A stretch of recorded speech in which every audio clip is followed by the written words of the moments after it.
Hey, happy Saturday. Brian Willett here.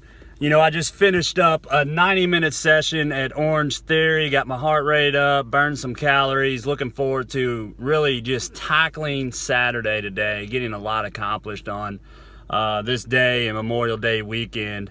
And, it's Saturday morning. A lot of people say I'm going to take it easy on Saturday morning. And something that I have learned by watching successful people is they use Saturdays to get ahead, to push initiatives forward.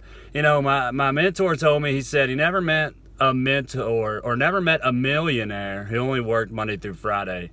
You got to put in that extra time on the weekends, because those weekends are when you're getting ahead, you're pushing yourself above the pack, because most people are not going to work on Saturday, and they definitely ain't going to work on Sunday. So you got to use Saturdays, okay? You got to use Saturdays to push yourself forward. And then secondly, when it comes to your health, all right, you just can't take the weekends off, right? It's a 24/7 thing, taking care of your health, okay? I wish I could do it in 3 days, but it takes 7 for me, probably takes 7 for you. I hope you enjoy this Saturday morning, this Saturday, this weekend, Memorial Day weekend. Make it a great weekend, and I'll talk to you soon.